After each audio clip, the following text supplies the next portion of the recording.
Hey, good afternoon. Scott Luton with Veteran Voices. Thanks for joining us here today for today's episode. We got an outstanding conversation teed up. We're interviewing a U.S. Army veteran that's gone on and doing some big things in the business community, including especially global supply chain. So stay tuned for what's going to be an exceptional conversation. Quick programming note before we get started here today. This program is part of the Supply Chain Now family of programming. You can find Veteran Voices anywhere you get your podcast. Just search. You can subscribe for free so you don't miss great conversations just like this. And our show is conducted in a partnership with an outstanding nonprofit called Vets to Industry. They're helping a lot of vets get connected with proven vetted resources via their nonprofit program. And you can learn more at vets, the numeral 2 industry.com. All right, with no further ado, want to bring in our featured guest here today, Adebayo Adeleke.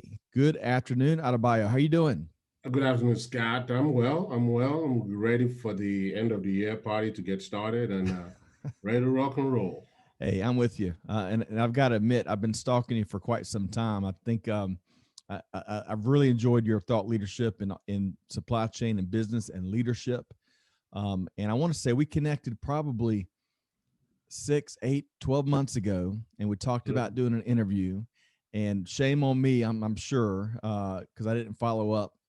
So shame on me, but it's great to finally make the connection and have you here and able to share your POV with our audience. Thank you so much, Scott. I know, yes, that is correct, but and then COVID happened, and I That's right. know there's so much.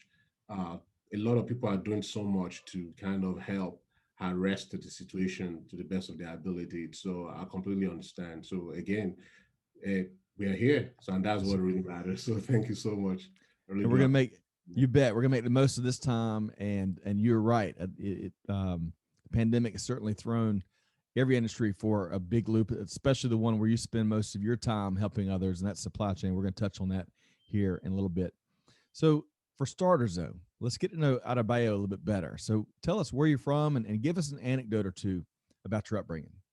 So, if you know, for people that have been in the U.S. a lot or that interfaces with immigrants a lot, you will know the name as African origin. I was born and raised in Nigeria. So I migrated here about 24 years ago. Mm, I think it's been a while. I migrated about 24 years ago. Came from the southwestern part of Nigeria. And, I was just finishing, I was first year, after I finished my first year of college, say, you know what, I joined my parents over here. And, since then, I've made America my home, joined the military and did great things. I was pretty much during the whole global war on terror. mm, The whole thing started, and but the thing was what I think is still going on, but they kind of rebranded it in a different name. right. Uh, but for the most part, I spent all my adult life in the military, and I've been it. I really enjoyed it. I really enjoyed my time, but there's always a time. It's either you have the army part way with you or you part way with the army. Either way, one is going to come along the line. So I believe I wanted it to be on my own terms, and I really do because I have other things I really wanted to do, which is what I'm currently doing right now. I'm very Right. passionate about it. So that's pretty much me in a few sentences rather. So, you served over 20 years active Mhm. duty in the U.S. Army. So, let's go back to just before that first year. So, what compelled you to join the U.S. Army? So I was just came to the US, not too much, and I was watching with my parents and my family were in New York, Manhattan, New York. So one afternoon we were watching the Mets and the Yankee game. Don't know what the baseball game looks like. I just know some folks were just throwing ball and Mm, some people were eating the ball. And then the army ad came on, be all you can be. I was like, wow, that's quite interesting. So I went to the recruiting station in 125th on Allen. And then it's okay, what do you guys have to offer? They said you can be all you can be, you can go to college and also be a soldier. It's like, you know what? I like that. I like that idea. And being from African origin, if you ever, most our Nigerian parents, first thing first, you have to go to college. It's non-negotiable. So it's okay, I can do both. I can join the army and I can still be in the military. So my parents actually signed off on it. They were quite progressive in their views. Then okay, sure, you can do it, because that by that particular point in time, most African parents are not really leaning to join, letting their kids join the military. Then so, but if you can, before I came to my parents. For that, I already told them the solution because I know what they're going to ask for. Are you going to finish your college? So there we go. Army will pay for it, and I'll join the army. So that was the reason why they allowed me to, which I really do appreciate them for that. And that's it. That's all she wrote. I joined. I signed on the dotted line, raised on my right hand, and solemnly swear, just like every one of us. And that, and then the rest is history. Well, you know what's funny? As you shared that be all you can be commercial, the U.S. Army, you talk about forward-looking marketing, uh, thought leadership. The U.S. Army's had several hits Oh back in yeah, the '80s. I don't know if you remember, or maybe early '90s. Um, the Army had a campaign that basically it was built around this message that the U.S. Army gets more done by 9 a.m. than most people gets done all day long. yes, Now, yes, they may yes. have stolen that from the world of supply chain. I don't know, but we are known all military branches for early risers and be Oh yeah. having very productive early mornings, right? Mhm. Absolutely. All right, so let's talk about your military career in particular. So what was your, obviously you were in the U.S. Army. What was your role, or in the Army I think they call it MOS, right? Yes, MOS, military occupational specialty. So when I came in, I did a test. Actually, I didn't even know what I was getting into. So I did a test that said automated logistical specialist, which was 92 alpha. So right off the bat, I came in as an automated logistical specialist, warehouse, parts ordering, maintenance, supply clerk. I came in there driving forklift. So you can equate what I was doing there to the what you will find here in any warehouse, in any parts, in any ordering, just the entry level of supply chain in the so-called the civilian world. So I started my journey there. I learned everything about demand allowances. I learned everything about stocking, FIFO, LIFO. This whole thing that you found in the civilian world is all well and grain in the army. So the same thing about all these nuances that I know about supply chain, I learned it from there. Forklift operation, cube out, weight out. Tying up the ratchet on different, transportation, all this convoy, load, name it all. Everything that we talk about today in supply chain, I learned my first 4 years of being an automated logistical specialist. Now, I move up the rank a bit from a private to a specialist, and then from a specialist to a sergeant, and then became a sergeant. I had a wider view. I became a warehouse NCOIC, storage session, turning session, receiving session, how to do, location inventory. Oof, talk about military inventories, how to create locations and all those kind of stuff. So it was quite interesting. And then, of course, they move us around a little bit. I left. I was in Fort Bragg, North Carolina then. We call it the Okay. center of the universe, the home of special operations. So after I left over there, the cool part about my job when I was doing there is that when I finished the basic training, I went to advanced individual training. After I finished there, I went to airborne school. I became a paratrooper. So not only was I doing my automated logistical job, I was also jumping out of planes. That was so much. Holy, that I'm telling you, man, I had a blast. well, that is quite a combination of skills. It's hard enough to be a supply chain practitioner and leader, and Yeah, then to add paratrooping, oh, yeah. and that's quite a combination. So what? Um, um, you learned a ton in the first 4 years. I'm sure that was probably like feeding from the fire hose. Did you have any inclination, or maybe at what point in your 20-year career in the Army did it hit you that this is, hey, even when you get out, I love this supply chain stuff. I'm gonna keep doing. What did you ever have that eureka moment? Absolutely. It was my fourth year. I became no, my third year. I became a sergeant, and then I went to Army Education Center. We're talking about something you're gonna do because then my 4 years, my initial negotiation with my parents of get your money for education and get out came into play. Okay, what are you gonna do when you get out? You're gonna go to the university. You're gonna finish your education. So I went to Education Center. I was like, what can I do with my MOS?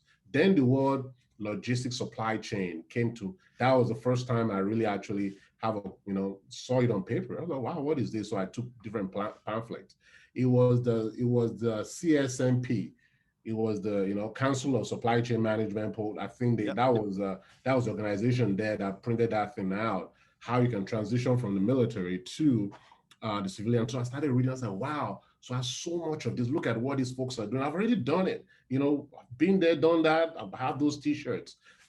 So I, so that was the plan. And then I was supposed to get out and go to University of North Carolina, Chapel Hill, and Yeah. finish my, continue my education over there.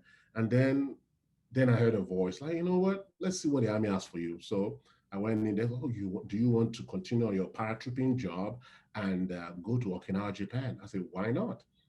Why not? It's a very hardly will you find people going to Japan. Why not? So I signed on the dotted line. I re-enlisted against my family wish. I explained to them that this is really what I wanted to do, and they blessed off on it. So I went to Okinawa, Japan, and and I got exposed to more of supply chain stuff when you talk about forwardly deploy in the Pacific realm, very strategic in nature. I was like, wow, this is so much to this thing. I thought that I've seen it all, I've done it all. That so much to this.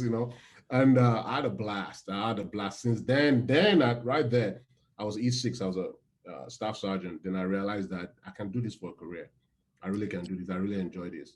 So you've got a unique combination of experiences. We already talked about the skill sets, which are pretty unique, but then you think about your international experience with with roots in Nigeria, coming to the States, and then the Army, and then seeing the going to Japan and with boots on ground, no pun intended, and getting an appreciation for the Pacific Rim economy and logistics and supply chain space.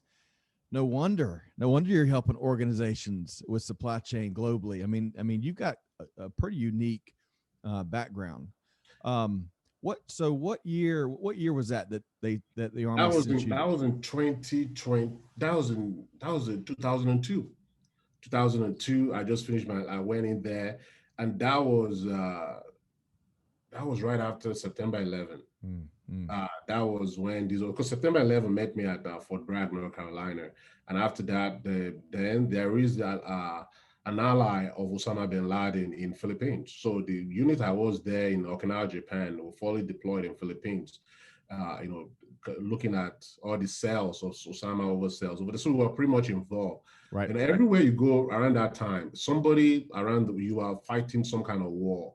So and that wasn't, and folks over there in Okinawa, Japan, actually in Japan, weren't excluded as well. So we were so fully deployed in the Philippines island and over there working to get all those extremists out of there. And then tsunami happened. They got involved in all this strategic stuff. Loading pallet for humanitarian supply chain. I got exposed to humanitarian supply chain, and also the Pacific Rim has so much typhoons and all the stuff that Right. happened in the LB. So we're so involved in that. And for me, it got me so much exposure to what goes on, preparation for all these kind of events that happen globally, coordination, all kind of stuff. I was like, wow, this is so much. And then right there, I made the decision that what, I'm going to make this a lifetime thing. So if I'm going to make it a lifetime thing, I need to cross over to the officer side. So I went to officer candidate school. I got commissioned as a lieutenant, and then for Benny, Georgia, came back. And guess what? When they selected me for job, it's like, you know what? You need to be a logistician. So get me right back to where I started from. But this time around, I got so much in a very, from the officer side, planning, leading. I mean, it was just wow. I was just wow from the beginning. Like, there's so much to this. Because right now, I'm no more doing for those warehousing. I'm now into transportation. I'm now into maintenance, food, every aspect of what we call military or army logistics. I was involved in it at the tactical level and organization level. All right. So you shared a lot there. I want to follow up on. So for starters, kind of off topic a bit, spending time in Japan and a little bit of time in the Philippines, if I heard you correctly. Let's talk about the international cuisine. I've never been to Japan. My wife and I are not necessarily foodies, but we love whenever we can get out with our three kids. Really enjoying different cuisines. Is there one thing during your time in Japan that you can't quite get the same here? in the States? Is the sushi. I mean, when I was in Okinawa Island, you can see the people growing seaweed. The seaweed that we found part of the sushi thing, but they actually grow it there. Mm. And then you go over there, like this is just, it's just, it's never like that. I don't think I've tasted. Maybe because maybe I haven't traveled that far enough or out eat out that much in the U.S. But nothing like the Japanese sushi, man. It's nothing like and the bento, the rice balls. I've never Mm. seen it anywhere else in the world in my travels. And I love it. I mean, I really enjoyed my 3 years I spent in Okinawa Island. I really do. I mean, if I have my chance, I'll go back there. It's one of the best kept, secret in the world. It's That's an what I've heard. island. That's Yeah. what I've heard a lot. I served with some folks that also either came from Japan in a previous tour or were sent there afterwards, and all of them. I don't think I've heard any bad feedback on any assignment there from folks I've known that have been there. So this doesn't surprise me. Um, let's talk about when you went to officer training school and got a commission and had some different duties at that point in time. What was the one? There's probably several, but what was the biggest change in terms of how you managed, how you led, or maybe the biggest difference in responsibility? What would that be?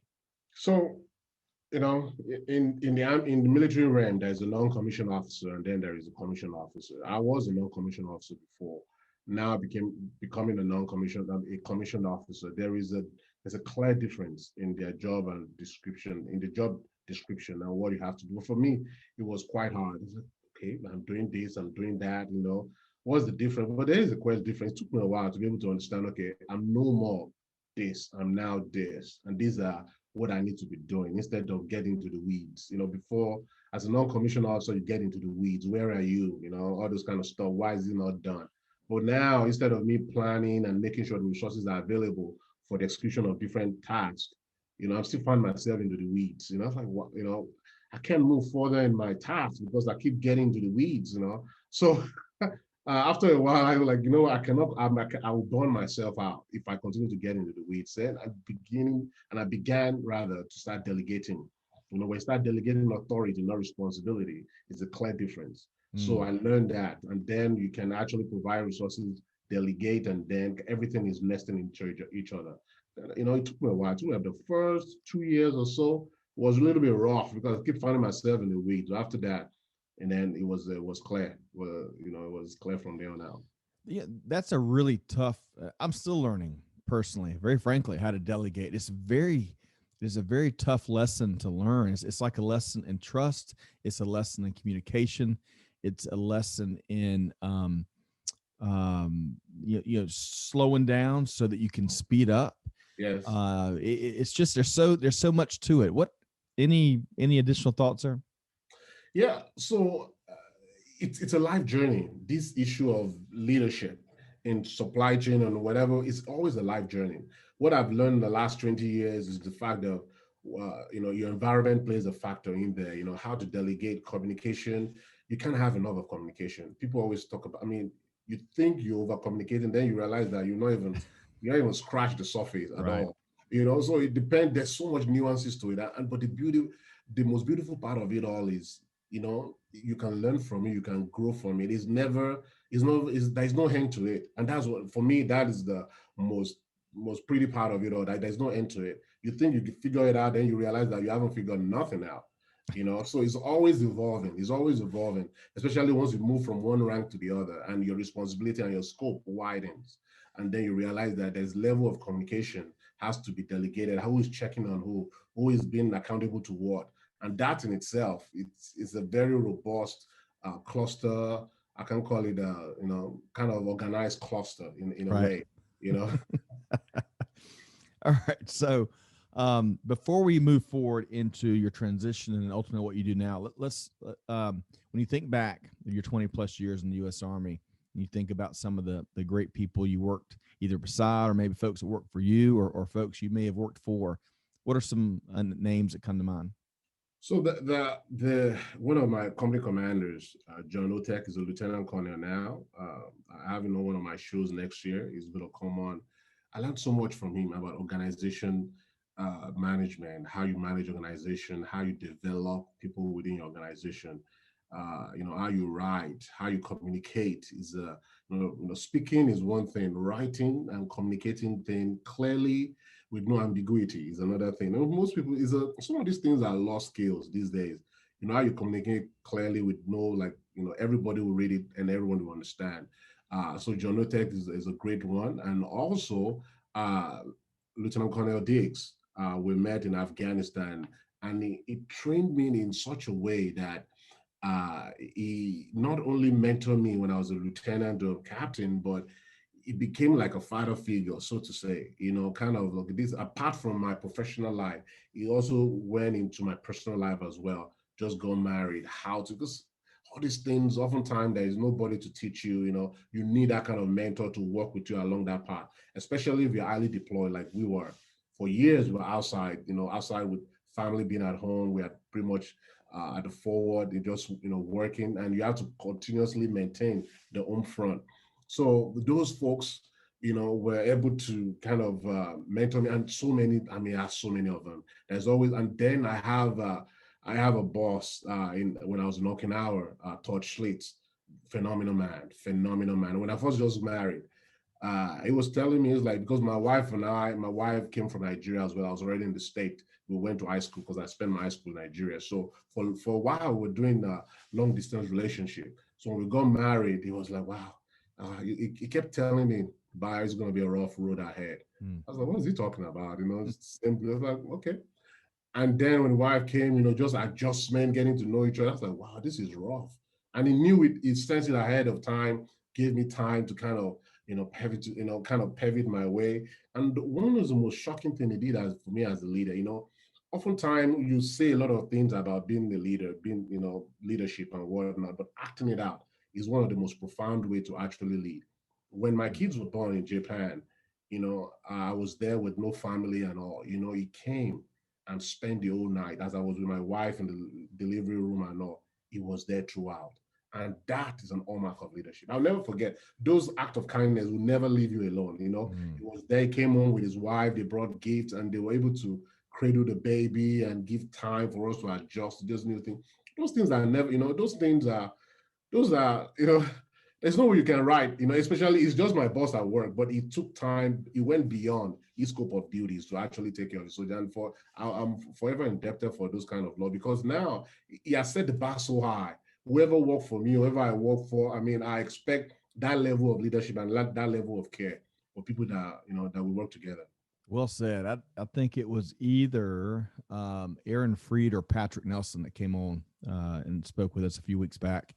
And one of them said that those simple acts of kindness Mhm. can have some of the biggest impact.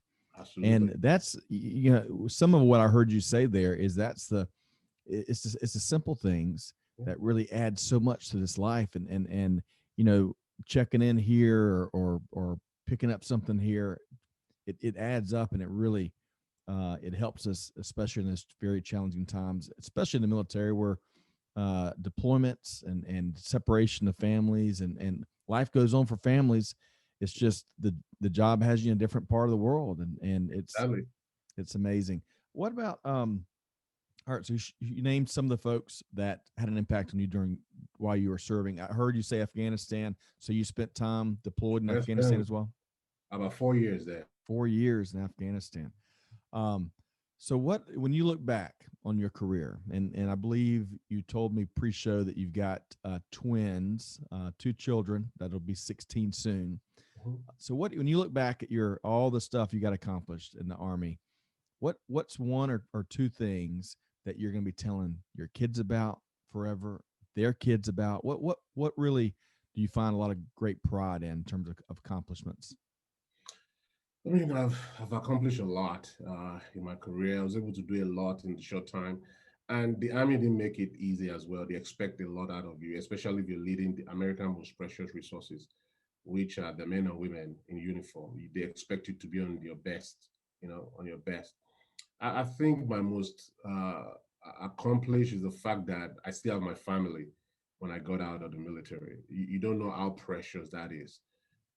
It is one of the most precious things, and I can't take credit for it. I think my wife did a lot of job keeping the family together and able to be there for my kids, because for the most part, I mean, my kids were, I was absent for the most part. That's one of the, I think for me is the most, it has to be the most, uh, you know, accomplished thing I've ever done, is able to, at least at the end of it all, when it's all said and done, when the boost, when I hang my boot and the dog tags lay down, I still have my family there. Not too many people can boast of that, and it's not by their own doing. Actually, it's just the Right. fact that the nature and the surrounding and the environment doesn't align. But for me, I can say I'm quite blessed to be able to have that. And for me, I mean, above everything else I've done, that is number one. That's number one for me. Wow.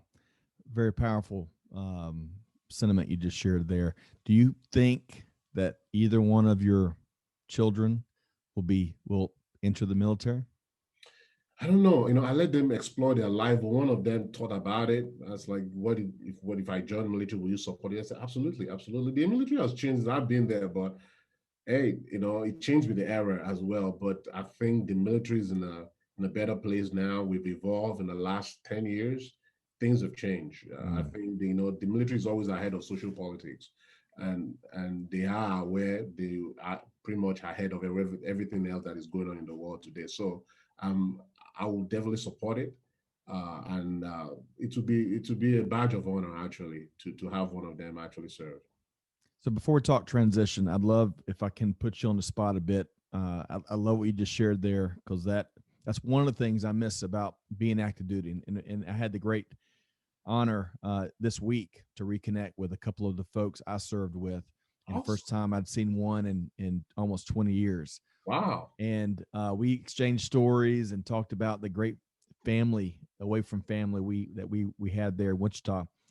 And you miss that, because there's a to your point about being well ahead of the private sector social politics, I think is as you put it.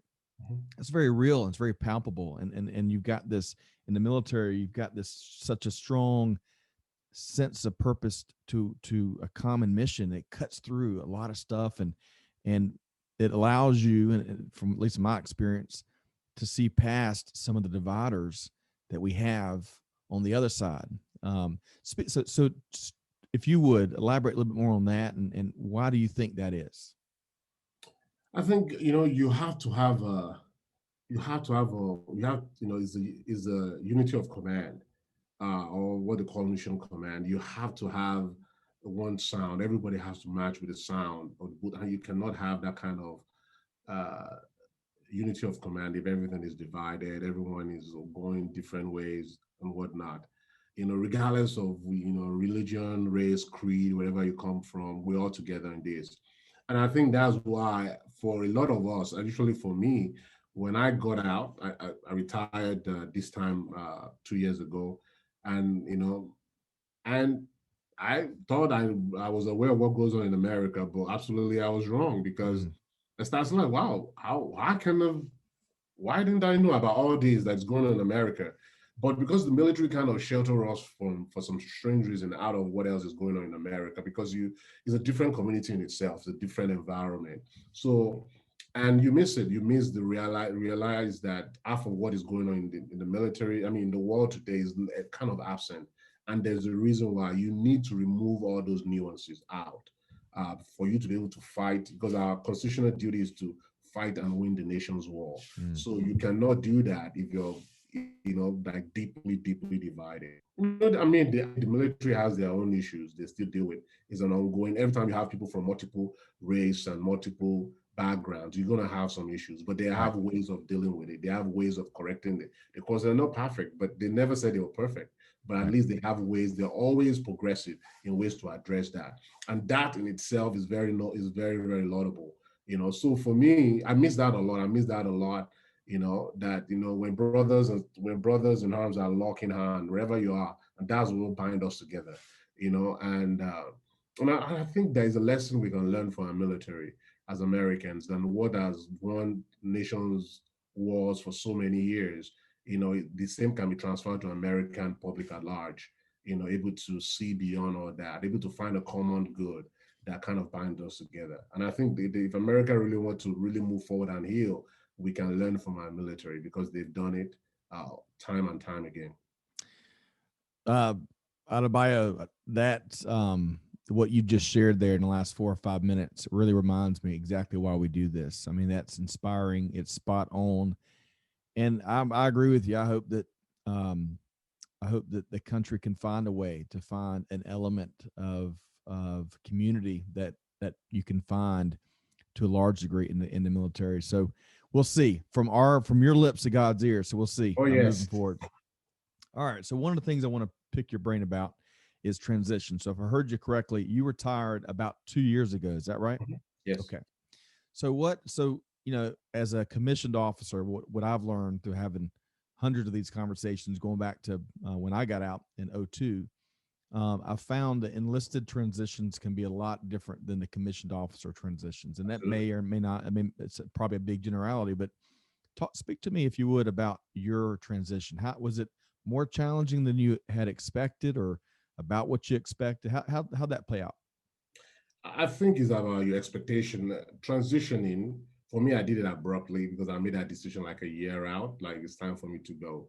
When I think at some point years ago, I said, if I cannot lead my soldiers physically, emotionally, psychologically, mentally, any of the leads, I will, I hold you to them. I hold you to them to kind of, say, goodbye. Like I said earlier, somebody's going to part ways. Is that the military or you at some point? So I'd rather be on my own terms. So for me, but I've already equipped myself along the way. The journey is a very long journey. The good part about the army is the fact that they send you to school, they expose you differently. So for me, I've had different exposures. I've worked in different corridors of power, from congressional side to the executive side. You have those kind of exposure. You know what is obtainable, either you know your worth, and that's one thing that most thing is that we don't, as veterans, we kind of shortchange ourselves in our ability and what we bring to the table. The value proposition is always skewed on the other for us because we don't seem to be able to articulate, for the most part, what we're capable of doing. If most Americans or anyone globally knows what we go through on a daily basis, the kind of responsibility that will go to on a daily basis, and the kind of exposure, people you brief, and the level of, the level of intellect that goes to what you do on a day-to-day basis, the amount of men you lead in combat, amount of responsible things that you have to do, they will have a different view of you, actually, because you cannot today be briefing the ambassador, to the other one briefing another country's president, and then you come back, somebody's like, oh, you're going to start at entry level. I was like, do you even know who this guy is, and what he has accomplished over the course of time? So for me, I was aware of it. And I think that I've never lost that value of who I am as a person and what kind of value I bring to the table. Unless I personally degrade myself or my value, I will not let no man degrade my value as a veteran. Because to me, you have to understand 20 years of exposure, working, half of what we do, you just realize that you go to all these briefings at the sea level in the civilian world, you realize that my lieutenant can do this, you know? You're like, wow, this is, because the army, for some of us, I mean, just the way of, leaders, they kind of throw us in the deep end, sink or swim, Right. and they'll be there. They will be there to lend me a life jacket, So for me, I already knew ahead of time what I really wanted to do, and how, if this doesn't pan out, it have different courses of action, you know. And I want to try different things, and I want to be able to consult and bring things to the table. And for what I've seen around the world, I enjoy geopolitics. And I realized that, okay, supply chain, the geopolitical risk, nobody really talks about it that much. Why not? Right. Everything I've done in supply chain hinged on that, especially when you're deployed or you're traveling across the Atlantic or different part of the world in the Pacific. Everything you do, how you move your goods and service, how you get your training on the different ports, it's all depending on the kind of deals you make politically. Right. So I wonder why we're not talking much about it. So look, you know what? I'm going to start working in this side, and because there's so much. I mean, you interview professionals in supply chain now across the board, you will realize that there's always a niche: sustainability, circularity, inventory, Right. digital transformation. There's so much to it. It's like, okay, you know what? I'm going to make this one risk management and geopolitics, because I realized that, you know, it could be better. It could be better, and I have a different flavor for it from my exposure. I have different way of looking at it. And I was like, you know what? I'll just stick to my guns and I'll work it. So I made that decision.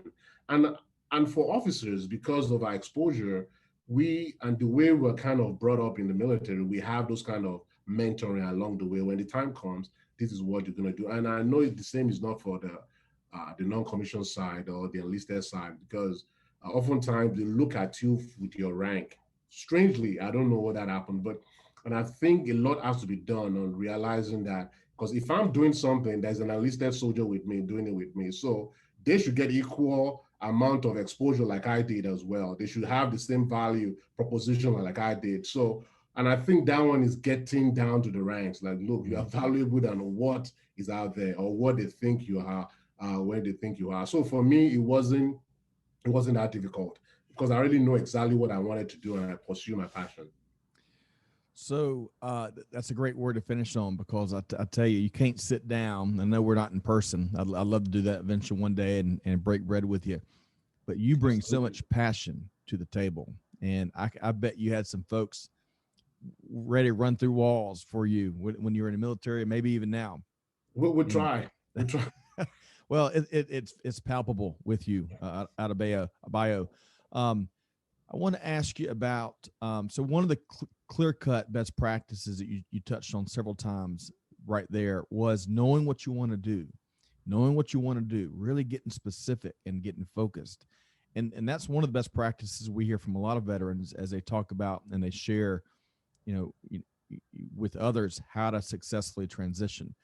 So beyond that, if you were speaking to whether it's folks getting ready to hit terminal leave a few months before they retire or separate, or folks that may already be in the throes of their transition, especially uh, especially the folks that may be having a more challenging time. What else would you suggest to them as a best practice? So if they, for, I mean, if you're already transitioning, then it's too late. But if you have the back of your mind, like in the next 3 years, I'm going to be transitioning, then there's a map out a plan. Map out a plan. This is what I want to be earning. This is how I want to be working. I don't want, I mean, I was offered a job, in DFW area, maintaining warehouses about 6 different locations. The I mean, the compensation was awesome. But living in DFW area, I don't really map out it. I was like 6 different little warehouses, and I have to be there lately. And I look at the traffic, amount of traffic, I have to bounce like, "Mm, no way. There's no way you're gonna pay me, in hell and in heaven to do this job, because it just by the time I'll be so beat down. I haven't worked for 20 years, deployed and whatnot. I want to spend some quality time with the family, So you really don't want to take a job that is going to take you off and front. So it all depends on what you really want to do after you. Some people really want to go after it again. That's fine. If that's what you want, then go after those hard jobs. Transition, leave your domain, go. Some people do it, travel from Sure. where they are. And but if you really want to spend some quality time, some people are willing to, cut back. I have enough funds I've saved, I have some retirement plans. I can take lesser job to kind of be with the family. And then maybe after 5 years when your kids are out, you become an empty nester, you can actually go further. You and your wife can. So it all depends on how you want to do. So most people do not know what they want. And I think that's the bottom line, how they want to live their life after they leave the military. Because oftentimes, like for example, my wife supported me throughout my career. For the lack of better word, she put her own career on hold to raise the Mm, kids. And I was gone half of the time. There has to be a stable parent at home. Actually, more than half of the time. She has to be a stable parent at home to help with the kids and everything, because they need at least one. Both parents can't be gone at the same time. And then what's the essence of parenting? So she made that decision and conscious effort to support the parents. So when I'm back now doing, everything I've done, it makes sense for me to support a career as well, which I am doing. So I'm like the stable parent at home now, and she's doing whatever she wants to do, because she has gone above and beyond to support myself and the family through my own movement around. So knowing fully that I only can do something within my domain. If I travel, fly, come back, nothing much than, I don't really want to do anything more than that. So, or consult from far places. I do travel. I really do travel a lot, but it's just 2, 3 days a week max or 2 weeks max, come back, not for extended period of time because of, my own, I call it my own situation, so to say. But everybody has to, it's a decision point. You have to make a decision. This is what I want to do when I get out. And oftentimes people just want to, they just want to go. They want Right. to get out of the military so bad that they haven't made that decision of what they want to do when they get out. And that's where most people run into issues. Excellent point. I think I would add, and hopefully you agree. For someone that's gotten out and retired just a couple of years ago, your presence on social media and on LinkedIn in particular is really impressive. And clearly you invested in that, right? And that can be such a wonderful vehicle to, especially if you know what you want to do, to get your thought leadership out, to create and take advantage of serendipity and create your own luck, so to speak. And that I mean, of course, when I got out in '02, social media it wasn't quite what it is now. But I think there's a lot of veterans that when I got out, I had no professional network, right? And that was a big hindrance for sure. And these days, the way that you can build digital relationships, which some may laugh at, but you really can, even in this pandemic environment. And for veterans that are transitioning to invest just an hour a day or 30 minutes a day and just really focus a discipline around it, that And will help during your and transition, right?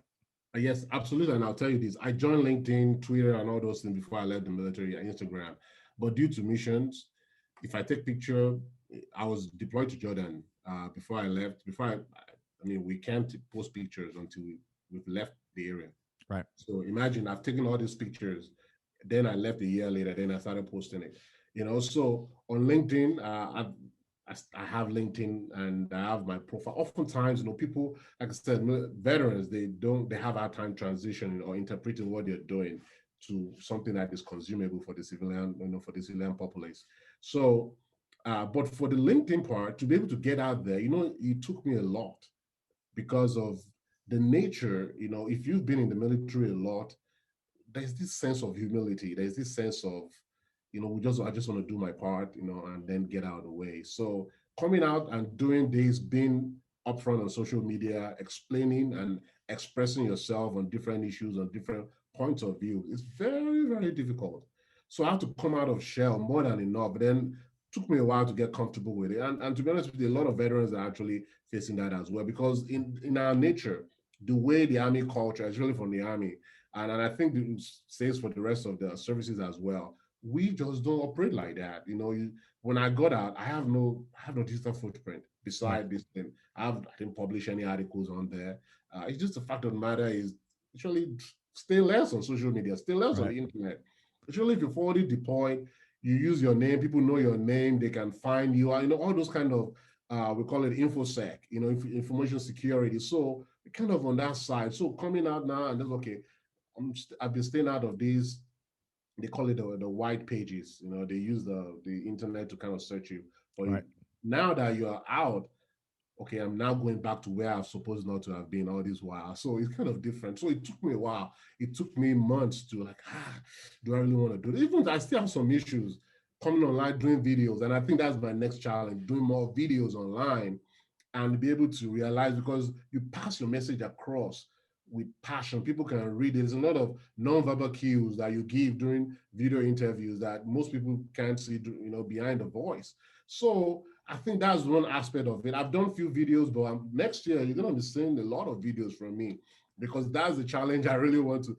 And I realized that, what, people are actually watching, people are actually listening, but you just have to, it's like, and the greatest part of it all, and I don't know if for any veterans listening to me, is that we are our greatest obstacle.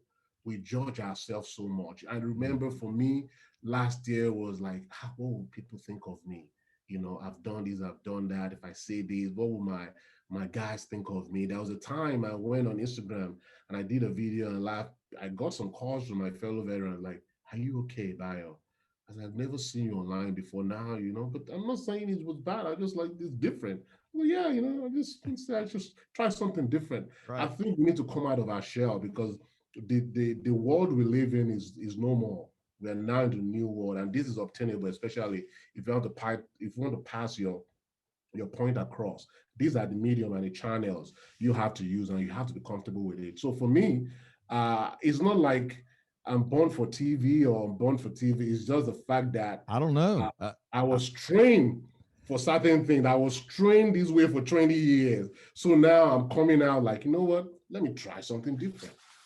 Hey, I think you've got an exceptional message that more folks need to hear, veterans and otherwise. So I look forward to seeing a lot more video from you. I really do, and make sure you send it my way. I will tag you on it, Scott. Please do. The I want to touch on something you shared. Um, uh, Going back to being comfortable with yourself, some of the advice you're talking there, you're going to fail. Everybody's going to fail unless you play it so safe that you don't give yourself a chance to get out of your comfort zone and succeed at something that perhaps you didn't know you could do. So Absolutely. that's an excellent. I've got about 22 pages of notes from what you've been sharing at Adebayo. So thanks so much. Let's talk Wow. about something else you're passionate about is supply chain. So I want to find. So before we talk about what makes you so passionate, I think we've already gotten a lot of answers around what drives your passion in supply chain. But tell me, what are you doing now? Now that you retired from the Army, I think you're doing some consulting. You're a professor, I believe, at a local university. Tell me about what you're doing now. Yeah, so currently now I speak, I coach, and I mentor on leadership and supply chain management, and I really do. Uh, I like that space because for a military man, having 20 years, leadership is what you pretty much do. It's like a second nature to you. So you cannot but be a leader. You cannot but help kind of posture that leadership traits out to yourself and to other people around you. So I really enjoy mentoring and seeing young leaders different because our environment growing up when I was growing up as a young leader is completely different from this current environment. There's so many nuances around there, and there's no right or wrong answer to this. Time will tell what is right or what is wrong these days, actually. So I love that space, and most importantly, the supply chain. Uh, you know, I've tried different countries. I've traveled to about 20 different countries during my service years, and what is obtainable in one is different from the other, and especially I spend most of my time in Australia part of the world, whereby everything about supply chain that you've learned in school, you might as well just jettison at the door. Like, nope, just put it there because none of them will work. So oftentimes, I question, and the thing is, when I first got out, is the fact that I always question what I know to be true. And one of my friend cautioned like Bio, don't think questioning is a bad thing. See it as a growth. Like, this is what I'm saying, this is what I know. There's a conflict. It's not aligning. What do I mix? What kind of sense can I make out of this? And that is what I found myself doing a lot of times. So when you look at supply chain models and frameworks and look at what is obtainable on the ground, like, who doesn't match up? So half of the time, I question where some of these models came from in the first place, and questions which one actually works. And it's not because I don't believe in them, it's just the fact that my current situation at which I'm looking at just doesn't align. So I love that kind of space. It gets me thinking, do we actually do more? So for me, I believe there's so many ways to actually tackle supply chain. I believe in interdisciplinary method. So oftentimes I was in a country, I was working there, and edit, I was telling someone in Afghanistan, we move package through camels to move from one location to the other. People will never believe that. Yeah, we got it. The last mile was through a camel by itself. Mm. So oftentimes these are the things you cannot find in any textbook, any curriculum or supply chain. So for me, I believe in there's so much knowledge. I draw solutions from places you least think about. Interdisciplinary way of handling supply chain, and that for me makes it so much fun. Like I look at sociological areas, anthropological areas. How can I move? I think there was a country of Jordan were trying to get stuff across from one country to there are several countries around there, and we had to engage the Bedouins on the road. And there's an anthropological and a sociological aspect of it, understanding what makes the Bedouins, what makes them different, and why you need their consensus, be able to move, because they, one way or the other, provide some kind of traditional security to be able to move your goods and services. To the most people, they probably don't see them as big deal or much, but for me, it is necessary, and actually worked out. So there's so much to it that, there is no particular way to answer some of the supply chain issues, and that for me is what really makes it fun and what drives me crazy every day about supply chain, because it's just that there's so many ways you can answer so much problem. For example, a friend of mine actually think like, "Hey, have you ever actually look at finding solutions to supply chain problems by looking at nature?" And lo and behold, I started looking at nature and looking at correlation between the problems that we have, and looking at what the nature says about answering them. And I realized that, wow, we can actually find a lot of solutions just observing the nature. And, it's very, very strange things happening. I love it. I just love it that there's a traditional way of doing things, there's non-traditional way of actually just developing solutions. Because for me, as long as the solution works for that particular client and it drives value, I'm Right. satisfied. Um, you're talking about how creative you've had to get, and how supply chains had to get for I mean, really forever, including here recently. As freight volume continues to grow, and I've seen a wide variety of statistics just here in the States of just the sheer amount of logistics capacity that's going to have to be added to, especially with all the different factors when you think of e-commerce and reverse logistics and everything else that's taking up volume. But that brings us to a very timely topic of the vaccine distribution, right? And we've around here around these parts, Adebayo, we've been talking about and referring to it as the noble mission. And we got to I've gotten a little blowback from social media about that, because as folks rightly and accurately point out, sure, there's money being made with the distribution. Of course there is. Any transportation shipper, that's what they do, and they're going to charge you to move anything. However, as you point out, especially as we really provide access to that vaccine globally, there's going to be some problems.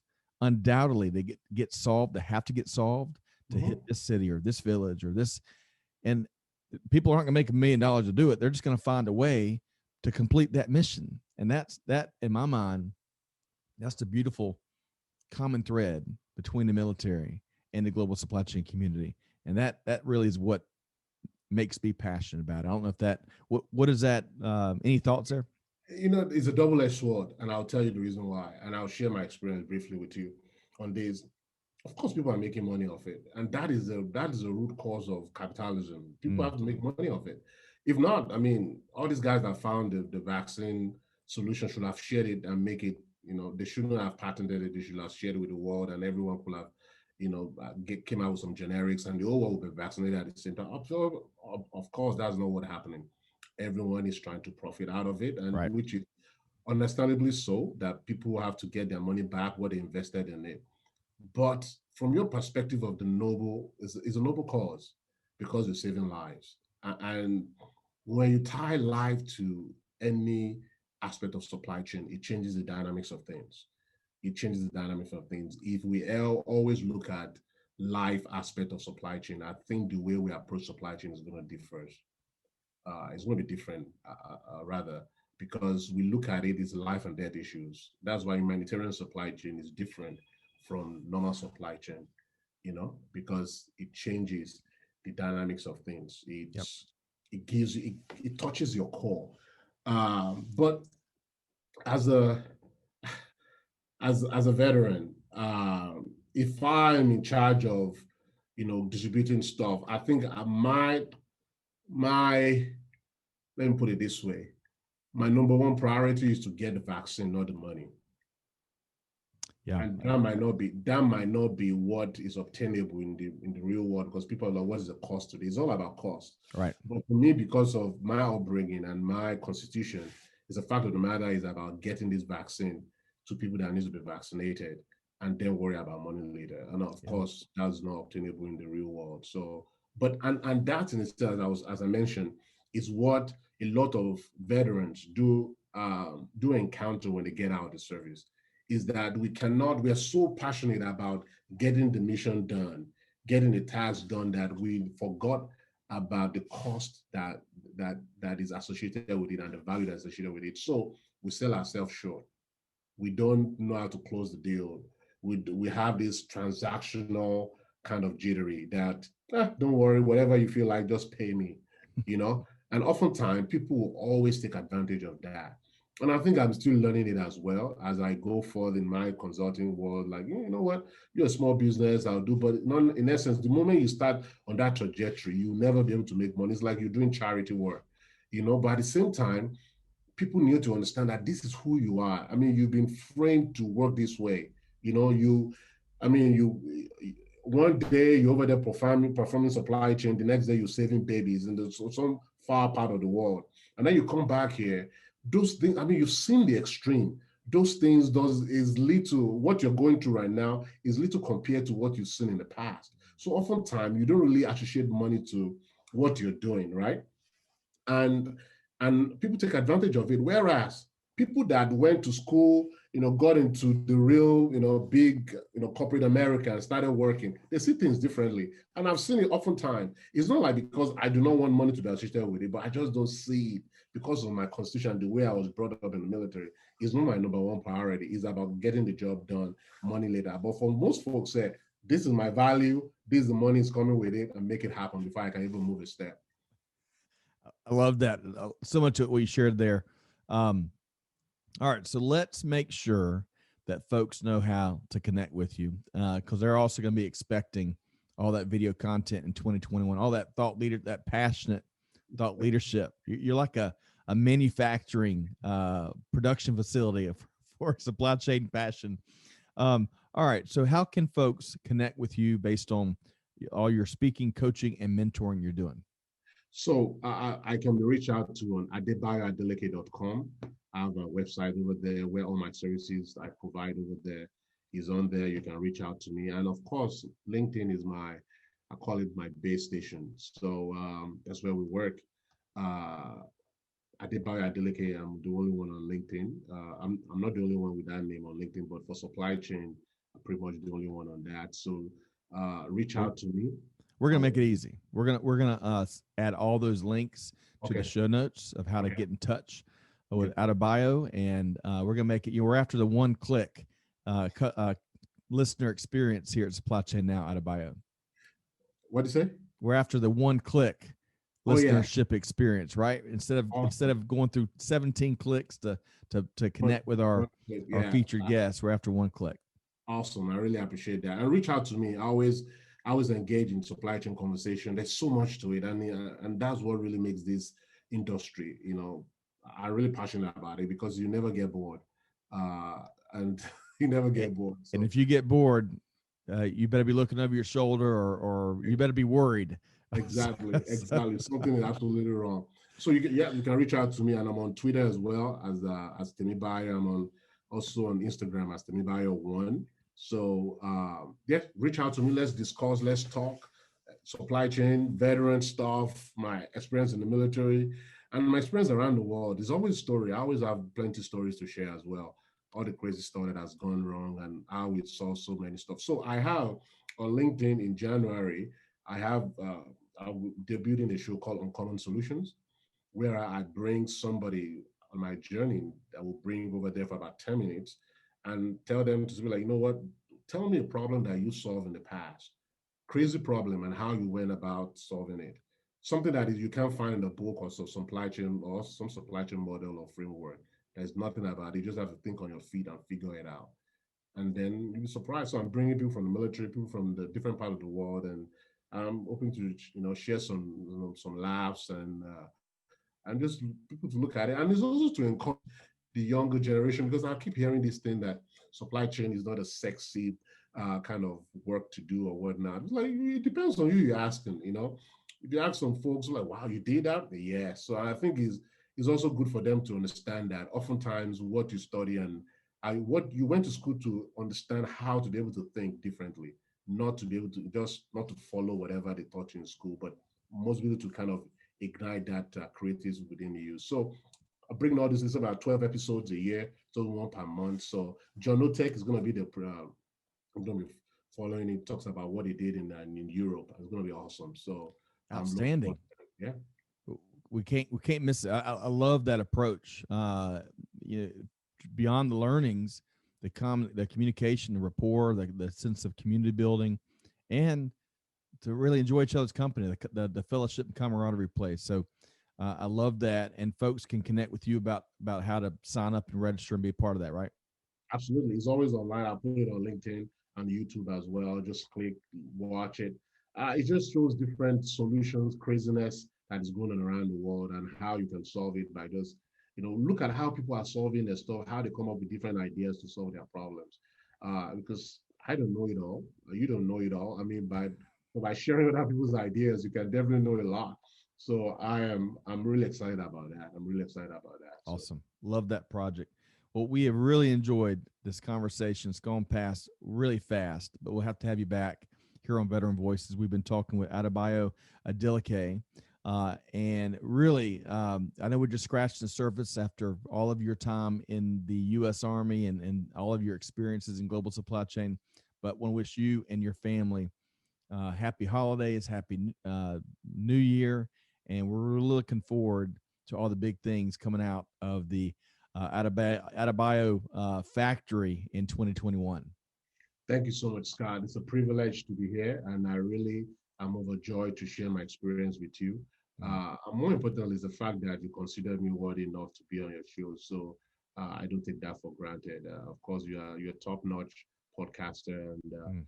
the show is top out there. And I mean, people use your show as a reference. Very soon, you're gonna be seeing, part of your show as a reference on a doctoral thesis. So, but I really do appreciate it. And like I said, I don't take this for granted at all. Ability to share and be on platform to share my experience with people. You never know, that you might be reaching or touching someone along the way. So thank you for giving me the opportunity from the depth of my heart. I really do appreciate it. And also, happy holidays to you and your family out there, and to all your listeners out there as well. It's been a very crazy year for all of us all. Wherever part of the world you find yourself, this monster called COVID has reached and touched everyone in a very interesting, unique ways. But I believe if you're still here hearing my voice, you're still standing. So, and I think that in itself we should be grateful about. Looking forward to a more prosperous and promising 2021. Hopefully by mid-year, by next year, this whole COVID thing is gone. Because I'm it's with about you. that. Yeah. I'm with you. We're going to break through. There's going to be good news. There is good news if you look for it, and we're all Yes. going to break through together the global community. So really appreciate your very kind words, and we'll have you back soon. We can't help ourselves. I love a good passionate guru when it comes, certainly especially supply chain. So thanks so much, Thank you. Adebayo. Thank you To so our much. audience, hopefully you've enjoyed this conversation as much as I have.